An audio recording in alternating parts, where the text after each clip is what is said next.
ओम शांति। 10 जुलाई 2024 बाबा के महावाक्य।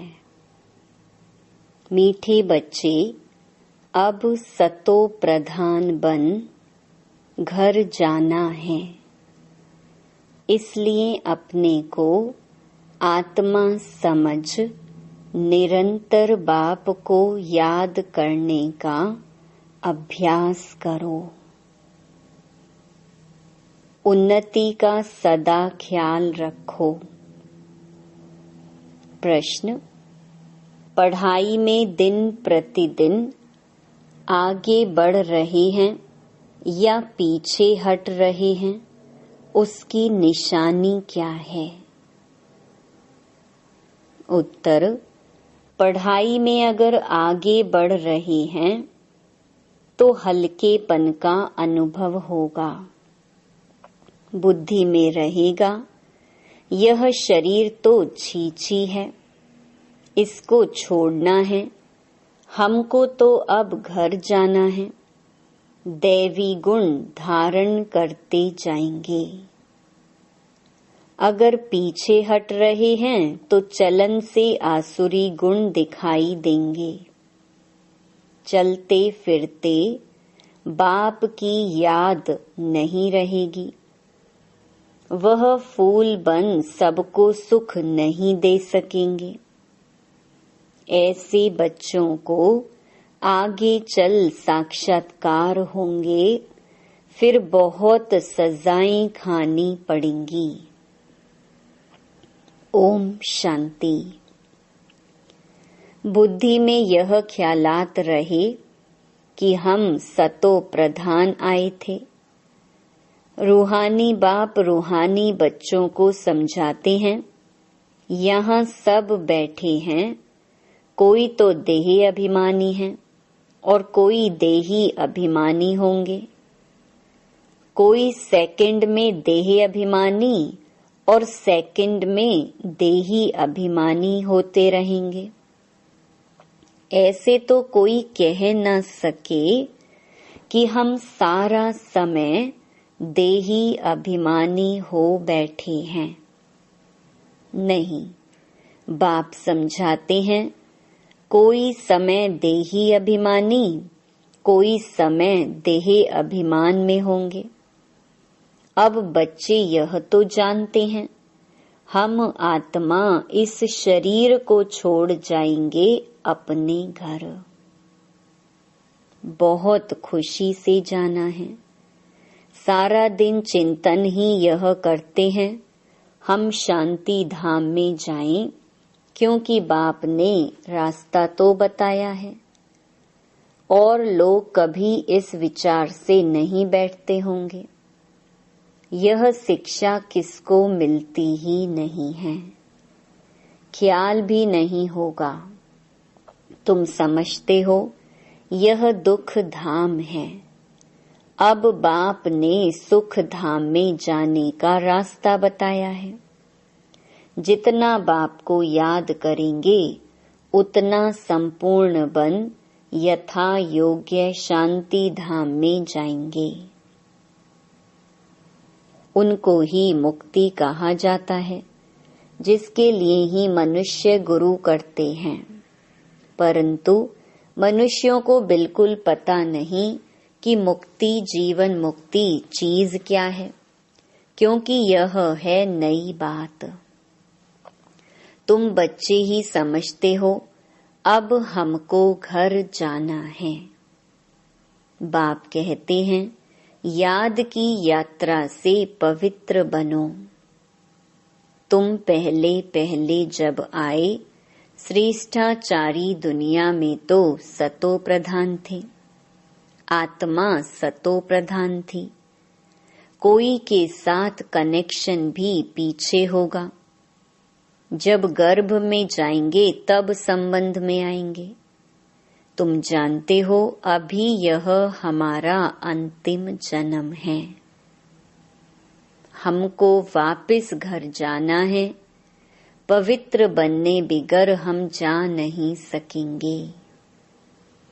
ऐसे ऐसे अंदर में बातें करनी चाहिए, क्योंकि बाप का फरमान है, उठते बैठते चलते फिरते बुद्धि में यही ख्यालात रहें कि हम सतो प्रधान आए थे। अब सतो प्रधान बनकर घर जाना है। सतो प्रधान बनना है बाप की याद से, क्योंकि बाप ही पतित पावन है। हम बच्चों को युक्ति बताते हैं कि तुम ऐसे पावन हो सकेंगे। सारी सृष्टि के आदि मध्य अंत को तो बाप ही जानते हैं और कोई अथॉरिटी है नहीं। बाप ही मनुष्य सृष्टि का बीज रूप है। भक्ति कहाँ तक चलती है यह भी बाप ने समझाया है। इतना समय ज्ञान मार्ग, इतना समय भक्ति। यह सारा ज्ञान अंदर में टपकना चाहिए। जैसे बाप की आत्मा में ज्ञान है, तुम्हारी आत्मा में भी ज्ञान है। शरीर द्वारा सुनते और सुनाते हैं। शरीर बिगड़ तो आत्मा बोल न सके। इसमें प्रेरणा व आकाशवाणी की बात होती नहीं। भगवानुवाच है तो जरूर मुख चाहिए, रथ चाहिए। गधे घोड़े का रथ तो नहीं चाहिए। तुम भी पहले समझते थे कलयुग अभी 40,000 वर्ष और चलना है। अज्ञान नींद में सोए पड़े थे, अब बाबा ने जगाया है। तुम भी अज्ञान में थे, अब ज्ञान मिला है। अज्ञान कहा जाता है भक्ति को। अब तुम बच्चों को यह ख्याल करना है, हम अपनी उन्नति कैसे करें, ऊंच पद कैसे पाएं। अपने घर जाकर फिर नई राजधानी में आकर ऊंच मर्तबा पाएं। उसके लिए है याद की यात्रा। अपने को आत्मा तो जरूर समझना है। हम सब आत्माओं का बाप परमात्मा है। यह तो बहुत सिंपल है, परंतु मनुष्य इतनी बात भी नहीं समझते। तुम समझा सकते हो कि यह है रावण राज्य, इसलिए तुम्हारी बुद्धि भ्रष्टाचारी बन गई है। मनुष्य समझते हैं जो विकार में नहीं जाते हैं वह पावन है। जैसे सन्यासी हैं, बाप कहते हैं वह तो अल्पकाल के लिए पावन बनते हैं।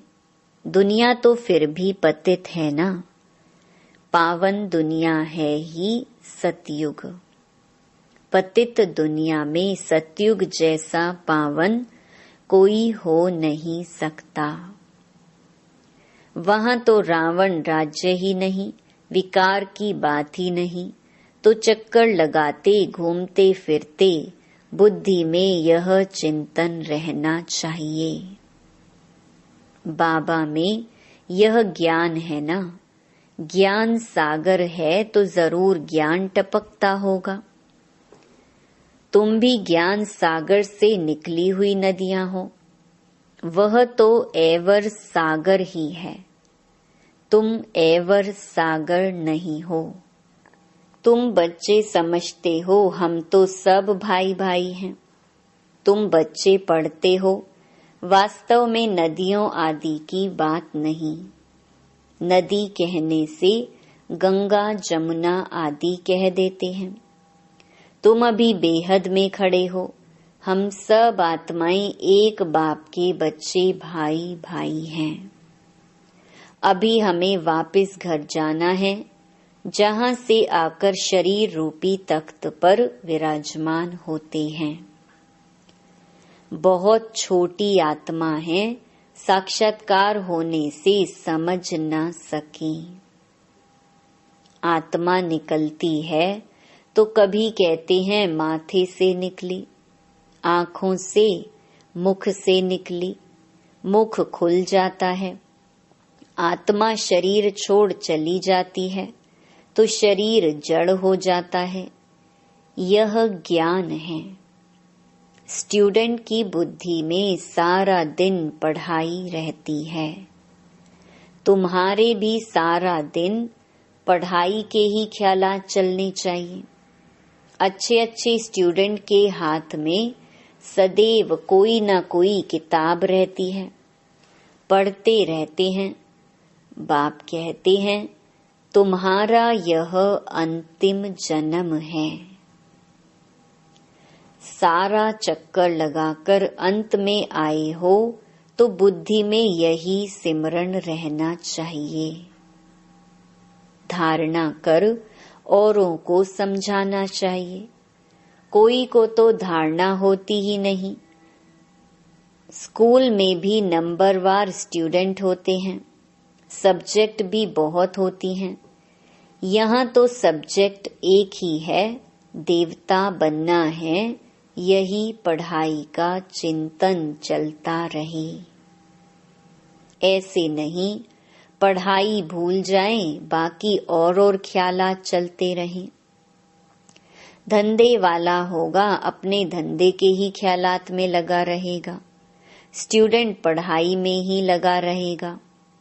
तुम बच्चों को भी अपनी पढ़ाई में रहना है।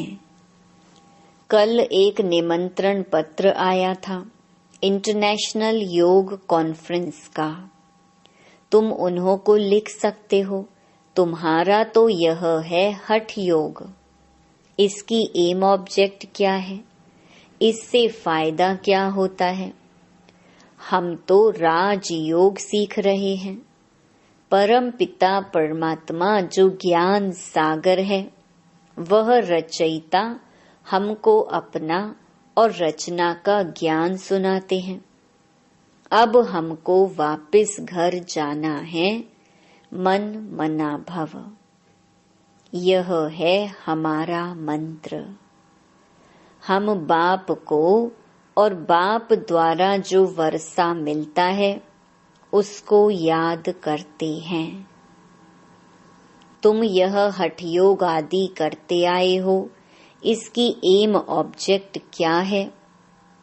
हमने अपना तो बताया कि हम यह सीख रहे हैं। तुम्हारे इस हठ योग से क्या मिलता है? ऐसा रिस्पॉन्ड नटशेल में लिखना है। ऐसे ऐसे निमंत्रण तो तुम्हारे पास बहुत आते हैं। ऑल इंडिया रिलीजियस कॉन्फ्रेंस का तुमको निमंत्रण आए और तुमको बोले आपका एम ऑब्जेक्ट क्या है, तो बोलो हम यह सीख रहे हैं। अपना जरूर बताना चाहिए। क्यों? यह राजयोग तुम सीख रहे हो। बोलो हम यह पढ़ रहे हैं। हमको पढ़ाने वाला भगवान है। हम सब ब्रदर्स हैं। हम अपने को आत्मा समझते हैं। बेहद का बाप कहते हैं अपने को आत्मा समझ मामेकम याद करो तो तुम्हारे पाप कट जाएंगे। ऐसी ऐसी लिखत बहुत अच्छी रीति छपा कर रख दो। फिर जहाँ जहाँ कॉन्फ्रेंस आदि हो वहाँ भेज दो। कहेंगे यह तो बहुत अच्छे कायदे की बात सीखते हैं। इस राजयोग से राजाओं का राजा विश्व का मालिक बनते हैं। हर 5000 वर्ष बाद हम देवता बनते हैं, फिर मनुष्य बनते हैं। ऐसे ऐसे विचार सागर मंथन कर फर्स्ट क्लास लिखत बनानी चाहिए। उद्देश्य तुमसे पूछ सकते हैं तो यह छपा हुआ रखा हो। हमारी एम ऑब्जेक्ट यह है। ऐसे लिखने से टेम्पटेशन होगी। इसमें कोई हठ योग व शास्त्रार्थ करने की बात नहीं। उनको शास्त्रार्थ का भी कितना अहंकार रहता है। वे अपने को शास्त्रों की अथॉरिटी समझते हैं। वास्तव में तो वह पुजारी हैं। अथॉरिटी तो पूज्य को कहेंगे, पुजारी को क्या कहेंगे? तो यह क्लियर कर लिखना चाहिए हम क्या सीखते हैं। बीके का नाम तो मशहूर हो गया है। योग तो 2 प्रकार का है, एक है हठ योग, दूसरा है सहज योग। वह तो कोई मनुष्य सिखला न सके। राजयोग एक परमात्मा ही सिखलाते हैं। बाकी यह अनेक प्रकार के योग हैं मनुष्य मत पर। वहां देवताओं को तो किसके मत की दरकार नहीं, क्योंकि वर्षा लिया हुआ है। वह हैं देवताएं अर्थात दैवी गुण वाले। जिनमें ऐसे गुण नहीं उनको असुर कहा जाता है। देवताओं का राज्य था, फिर वह कहाँ गए, 84 जन्म कैसे लिए, सीढ़ी पर समझाना चाहिए। सीढ़ी बड़ी अच्छी है, जो तुम्हारी दिल में है वह इस सीढ़ी में है। सारा मदार पढ़ाई पर है। पढ़ाई है सोर्स ऑफ इनकम। यह है सबसे ऊंची पढ़ाई, दी बेस्ट। दुनिया नहीं जानती कि दी बेस्ट कौन सी पढ़ाई है। इस पढ़ाई से मनुष्य से देवता डबल क्राउन बन जाते हैं। अभी तुम डबल सिरताज बनने का पुरुषार्थ कर रहे हो। पढ़ाई एक ही है, फिर कोई क्या बनते, कोई क्या। वंडर है, एक ही पढ़ाई से राजधानी स्थापन हो जाती है। राजा भी बनते तो रंक भी बनते। बाकी वहां दुख की बात होती नहीं। मर्तबे तो है ना। यहाँ अनेक प्रकार के दुख हैं। फैमिन, बीमारियां, अनाज आदि नहीं मिलता, फ्लड्स आती रहती। भल लखपति करोड़पति हैं, जन्म तो विकारों से ही होता है ना। धक्का खाया, मच्छर ने काटा, ये सब दुख है ना। नाम ही है रौरव नरक। तो भी कहते रहते फलाना स्वर्ग पधारा। अरे स्वर्ग तो आने वाला है, फिर कोई स्वर्ग गया कैसे? किसको भी समझाना तो बहुत सहज है। अब बाबा ने ऐसे माना निबंध दिया है, लिखना बच्चों का काम है। धारणा होगी तो लिखेंगे भी। मुख्य बात बच्चों को समझाते हैं, अपने को आत्मा समझो। अब वापस जाना है। हम सतो प्रधान थे तो खुशी का पारावार नहीं था। अभी तमो प्रधान बने हैं। कितना सहज है। पॉइंट्स तो बाबा बहुत सुनाते रहते हैं, तो अच्छी रीति बैठ समझाना है। नहीं मानते हैं तो समझा जाता है, यह हमारे कुल का नहीं है। पढ़ाई में दिन प्रतिदिन आगे बढ़ना है, पीछे थोड़े ही हटना है।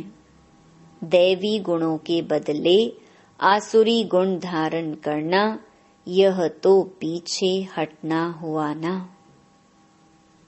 बाप कहते हैं, विकारों को छोड़ते रहो, दैवी गुण धारण करो। बहुत हल्का रहना है। यह शरीर छीछी है, इसको छोड़ना है। हमको तो अब जाना है घर। बाप को याद नहीं करेंगे तो गुलगुल नहीं बनेंगे। बहुत सजाएं खानी पड़ेंगी। आगे चल तुमको साक्षात्कार होंगे। पूछेंगे तुमने क्या सर्विस की है। तुम कभी कोर्ट में नहीं गए हो। बाबा ने सब कुछ देखा हुआ है। कैसे यह लोग चोरों को पकड़ते हैं, फिर केस चलते हैं, तो वहां भी तुमको सब साक्षात्कार कराते रहेंगे। सजाएं खाकर फिर पाई पैसे का पद पालेंगे।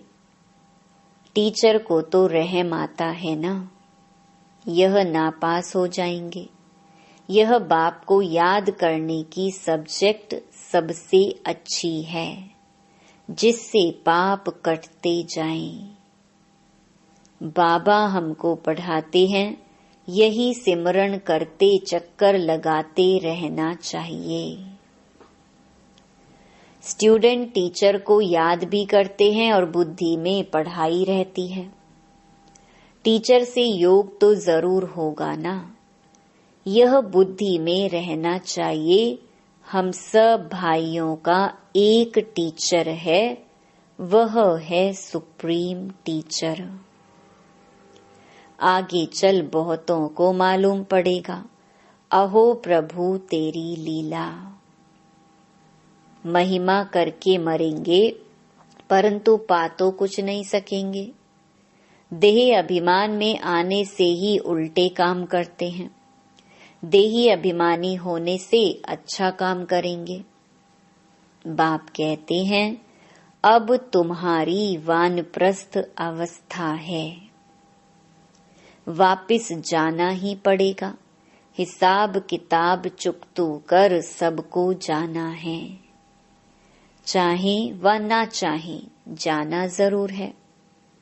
एक दिन ऐसा भी आएगा जो दुनिया बहुत खाली हो जाएगी, सिर्फ भारत ही रहेगा। आधा कल्प सिर्फ भारत ही होगा तो कितनी दुनिया खाली होगी। ऐसा ख्याल कोई की बुद्धि में नहीं होगा सिवाय तुम्हारे। फिर तो तुम्हारा कोई दुश्मन भी नहीं होगा। दुश्मन आते हैं क्यों? धन के पिछाड़ी। भारत में इतने मुसलमान और अंग्रेज क्यों आए? पैसा देखा, पैसे बहुत थे, अब नहीं हैं तो अब और कोई है नहीं। पैसे ले खाली कर गए। मनुष्य यह नहीं जानते। बाबा कहते हैं, पैसा तो तुमने आपे ही खत्म कर दिया ड्रामा प्लान अनुसार। तुम्हें निश्चय है हम बेहद के बाप पास आए हैं। कभी किसके ख्याल में भी नहीं होगा कि यह ईश्वरीय परिवार है।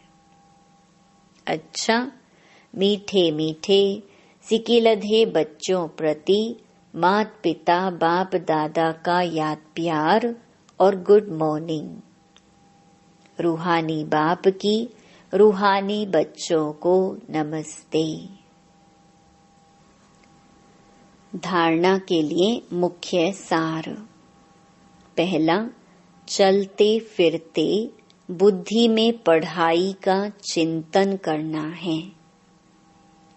कोई भी कार्य करते बुद्धि में सदा ज्ञान टपकता रहे।